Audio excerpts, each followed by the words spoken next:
No início da reunião, a homenagem aos mais de 500 mil mortos pela pandemia. Em seguida, a comissão começou a ouvir o deputado federal e ex-ministro da Cidadania, Osmar Terra.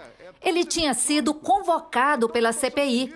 A convocação virou convite a pedido do presidente da Câmara, Arthur Lira. Na fala inicial, Osmar Terra disse que chegou à CPI por ter opinião. Se solidarizou com vítimas e profissionais de saúde. Disse que perdeu amigos e parentes na pandemia e ficou na UTI com a doença.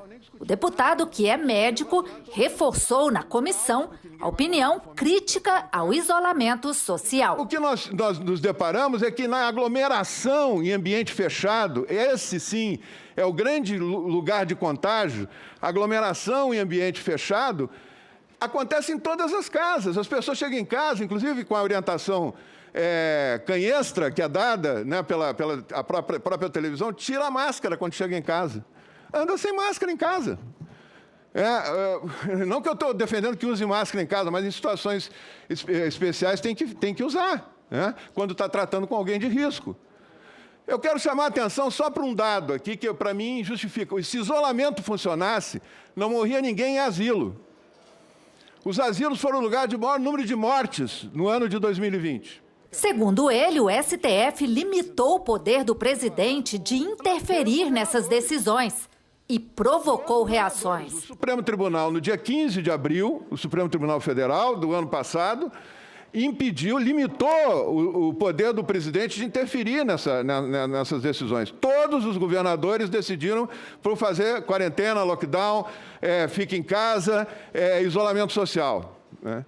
Então, essas 500 mil mortes não estão acontecendo num outro país, que o presidente podia decidir tudo, né? Estão acontecendo num país, e os que estão nos vendo podem dar testemunho disso, em qualquer estado da federação, eles ficaram limitados pelos governadores. O número de mortes e de infectados é maior na população que acredita mais no Bolsonaro que aquela que votou mais em Bolsonaro. Então, significa que tem um efeito Bolsonaro na expansão da pandemia. Direto.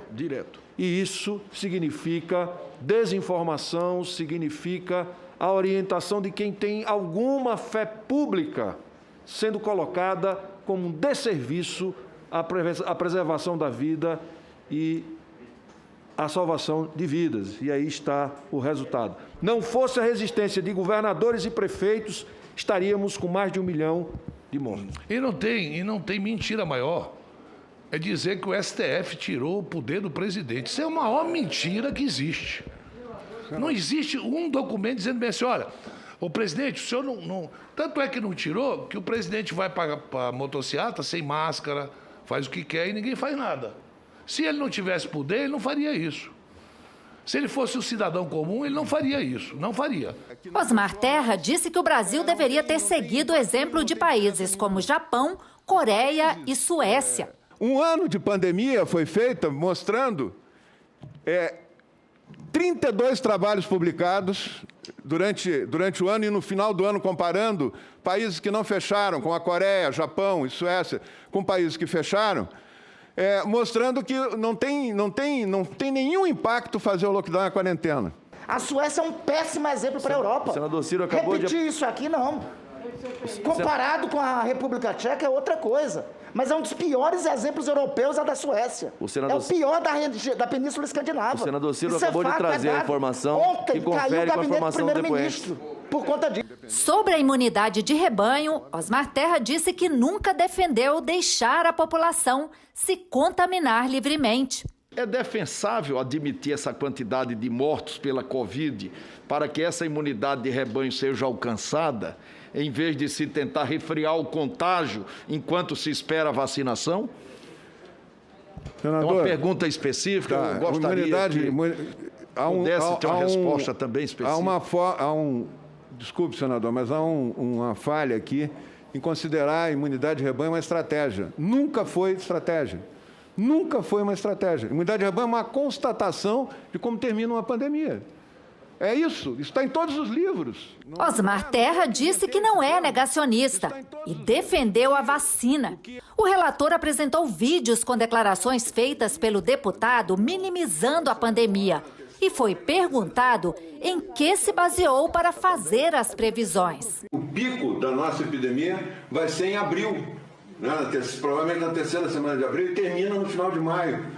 Nós vamos entrar em junho já praticamente sem epidemia no Brasil. Com que fundamento Vossa Excelência afirmou tão taxativamente que as epidemias se encerrariam em 14 semanas? Que todas as pandemias anteriores foram assim, senador. E por que isso não aconteceu com essa pandemia? Porque esse vírus apresentou mutações mais rápidas e surgiram novas cepas. Foi isso que aconteceu. Essas cepas prolongaram o prazo do fim da pandemia. Perguntado, ele negou que tenha influenciado o presidente Bolsonaro com suas opiniões e negou também a existência de um gabinete paralelo para assessorar o presidente sobre o enfrentamento à pandemia.